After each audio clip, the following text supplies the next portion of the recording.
जय हिंद दोस्तों, स्वागत है आपका आपके अपना YouTube channel Chunnu coaching centre पर। अभी जो टॉपिक चल रहा है वो चल रहा है एसएससी मल्टीटास्किंग स्टाफ यानी एमटीएस परीक्षा। ठीक है, 11/10/2021 के तृतीय पाली में पूछे गए प्रश्नों को लेकर मैं आया हूँ। आप देख सकते हैं इसमें जो टॉपिक है वो है जनरल इंग्लिश है, यानी इंग्लिश से पूछे गए प्रश्नों को लेकर मैं आया हूँ।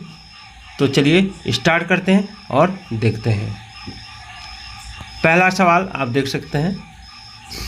पहला सवाल है कि select the miss spelled word, यानी जिसका स्पेलिंग गलती है उस वर्ड को सिलेक्ट करना है। तो सबसे पहले देखिए ए नंबर में इमरजेंसी में EMERGENSY है। यहाँ पे गलती क्या है सो देखिए, इमरजेंसी का स्पेलिंग होता है EMERGENCY,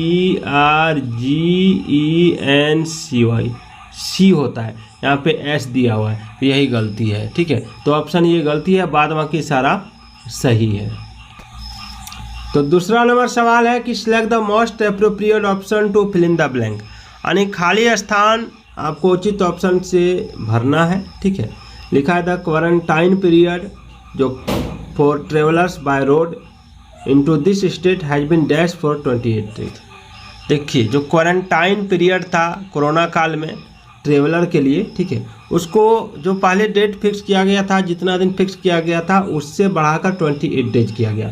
तो यहाँ पर बढ़ाना होगा, ठीक है, तो एनलार्ज नहीं होगा, यहाँ पे इंक्रीज होगा। क्या होगा? इंक्रीज। अगर इंक्रीज नहीं रहता तो यहाँ पे एक्सटेंड होता। क्या होता?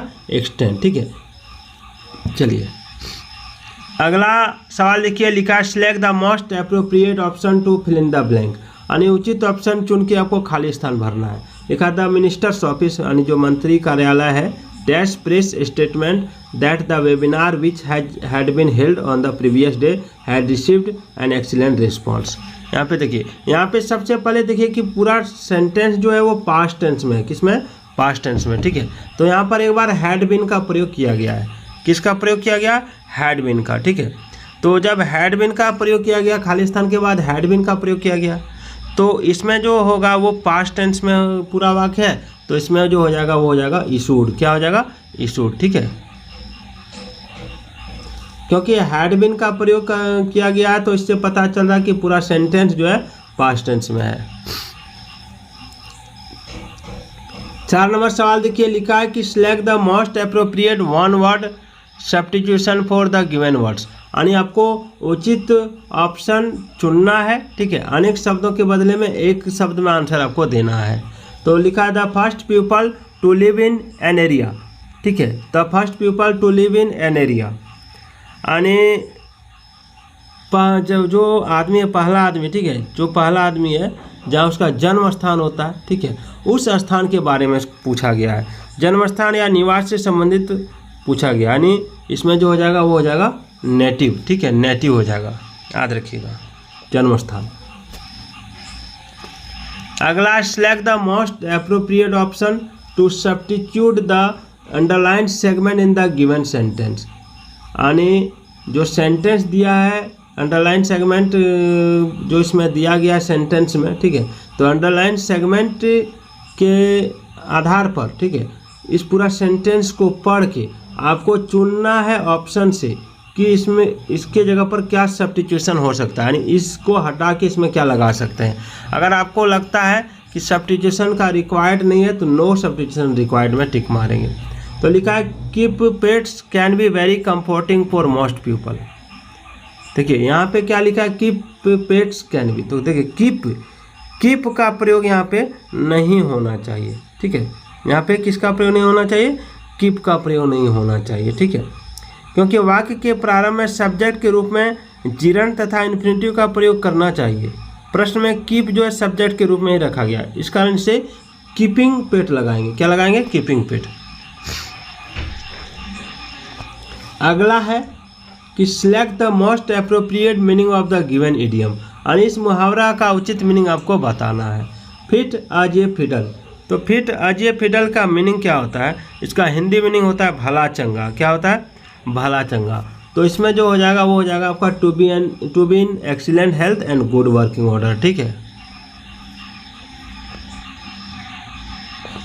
चलिए 7 नंबर देखिए क्या लिखा है, 7 नंबर लिखा है आपका कि select the most appropriate option to substitute the underline segment, if no substitution is required select no substitution required. यानी जो अंडरलाइन सेगमेंट है, ठीक है, उस जगह पर आपको सब्स्टिट्यूशन करना है ऑप्शन से चुन के। अगर आपको लग रहा है कि यहाँ सब्स्टिट्यूशन का ज़रूरत है तो, अगर ज़रूरत नहीं है तो नो सब्स्टिट्यूशन रिक्वायर्ड में टिक मारना है।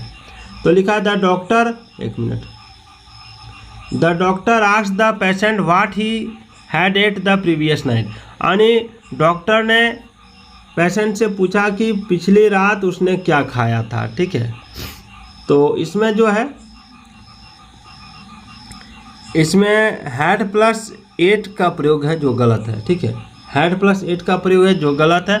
हैड के साथ इटेन का प्रयोग होगा। किसका प्रयोग होगा? इटेन का, ठीक है, क्योंकि हैड के साथ भारो 2 का प्रयोग नहीं होता है। हैड के साथ भारो 3 का प्रयोग होता है, इसको याद रखिएगा। आगे देखिए, आगे जो है वो है select the most appropriate antonym of, एक मिनट इसको हटा लेता हूँ। हाँ, अगला सवाल जो है वो है select the most appropriate antonym of the given word. Fatigue, fatigue का एंटोनिम बताना, यानी उल्टा शब्द बताना है। तो देखिए, फैटिग का मतलब होता है थकावट, ठीक है। तो इसमें हम लोग जो उल्टा शब्द इसका निकाल सकते हैं वो आपका हो जाएगा थकावट का स्ट्रेंथ हो जाएगा। एनर्जी भी बोल सकते हैं, विग्योर भी बोल सकते हैं, और रेजुवेनेशन भी बोल सकते हैं, ठीक है। आगे देखिए, 9 नंबर सवाल है कि identify the segment in the sentence which contents A grammatical error. यानी सेंटेंस में उस सेगमेंट को आपको ढूंढ के निकालना है जिसमें ग्रामेटिकल एरर दिया गया। लिखा आफ्टर द रेन्स, बरसात के बाद the roads was wet and water locked in some places. यानी बरसात के बाद क्या होता है, सड़क जो है वो गीला हो जाता है और वाटर जो है, ठीक है, बहुत सारी जगहों में जमा हो जाता है। तो यहाँ पे क्या होगा, गलती बताना है आपको। तो देखिए, इसमें जो गलती है वो गलती है आपका द रोड्स वाज, ठीक है। यहाँ पर रोड्स है, रोड्स वाज नहीं होना चाहिए, यहाँ पे गलती यही है, ठीक है। यहाँ रोड्स जो है 3rd पर्सन प्लूरल नंबर होने के कारण वर्ब भी प्लूरल हो लेगा, ठीक है। तो प्रश्न में जो है वाज को वेयर में बदलना चाहिए था, याद रखिएगा। 10 नंबर सवाल है कि select the most appropriate meaning of the given idiom. यानी इस इडियम का आपको उचित मीनिंग बताना है। एल्बो ग्रीज का मतलब क्या होगा? देखिए, एल्बो ग्रीज मतलब होता है कठोर परिश्रम, जबरदस्त श्रम, ठीक है। तो ये हो जाएगा ये लॉट ऑफ फिजिकल एफर्ट, ठीक है, ये लॉट ऑफ फिजिकल एफर्ट, याद रखिएगा। 10 नंबर सवाल हो गया। 11 नंबर देखिए क्या है। 11 नंबर पूछा है कि select the most antonym of the given word. यानी आपको उचित एंटोनिम बताना है। जैसे हैप्टी का पहले मीनिंग जानिएगा तभी एंटोनिम बता पाइएगा। हैप्टी का मीनिंग होता है जोरदार, यानी भारी। तो इसका जो हो जाएगा वो क्या हो जाएगा, वो हो जाएगा आपका ऑप्शन बी, स्लाइड, ठीक है। इसका एंटोनिम क्या हो जाएगा, स्लाइड। स्लाइड का जो होता है, ठीक है, स्लाइड मतलब होता है हल्का, कमज़ोर। इसका उसके बाद आपका लाइट भी होता है, फीबल भी होता है, ठीक है। चलिए आगे बढ़ते हैं। 12 नंबर सवाल है कि identify the segment in the sentence which contents A grammatical error. यानी वैसे सेंटेंस को आइडेंटिफाई करना जिसमें ग्रामेटिकल एरर है। देखा, there was very poor receptivity due from technology glitch. उसके बाद लिखा है nonetheless the online class was continued. देखिए, इसमें जो है, ठीक है, इसमें आपका गलती जो है वो है आपका ड्यू फ्रॉम टेक्नोलॉजीज ग्लिचेस, ये गलती है, ठीक है। यही ग्रामेटिकल एरर है। ड्यू के साथ फ्रॉम का प्रयोग ना होकर टू का प्रयोग होना चाहिए। ड्यू टू होता है यहाँ पे ड्यू टू होता है, इसको याद रखिएगा, ठीक है। क्योंकि प्रश्न में कहा जा रहा है कि कमजोर ग्राह्य क्षमता तकनीकी खराबियों के कारण, ठीक है, तो ड्यू टू होगा। 13 नंबर सवाल देखिए, लिखा select the most appropriate option to fill in the blank. यानी खाली ऑप्शन चुन के खाली स्थान भरना है। ये सवाल आपको करना है, ठीक है। मैं आपको इसका ऑप्शन बताता हूँ। लिखा ऑर्डरिंग, ऑर्डर्स, ऑर्डर्ड, ऑर्डर, ठीक है। तो इसमें मैं थोड़ा सा आपको बता देता हूँ कि after she received an over ripe papaya Vidya exclaim that she would never ever dash fruits online. तो देखिए इसमें जो होता है, इसमें आपका इस प्रश्न को हल करने के लिए वुड के अतिरिक्त वाक्य के अन्य शब्दों की आवश्यकता नहीं है, ठीक है। वुड के कारण यहाँ verb 1 का प्रयोग होना चाहिए, verb 1 का प्रयोग होना चाहिए। क्या होगा इसमें ऑर्डर हो जाएगा, ऑप्शन डी इसका राइट आंसर होगा, ठीक है। 14 नंबर सवाल है कि select the most appropriate synonym of the given word. Smudge का सिनोनिम बताना है। स्मज मतलब क्या होता है, कलंक या धब्बा, ठीक है। तो उसका कुछ सिनोनिम क्या है, वो स्ट्रिक है, मार्क है, डर्टी है, स्टेन है, स्पेक है। तो इसमें क्या आंसर होगा, इसमें स्टेन हो जाएगा। अंतिम सवाल मैं 15 नंबर तक कराऊंगा। Identify the segment in the sentence which contents A grammatical error. इसका आंसर आप कमेंट जरूर कीजिएगा, वीडियो को पॉज करके पूरा देख लीजिएगा।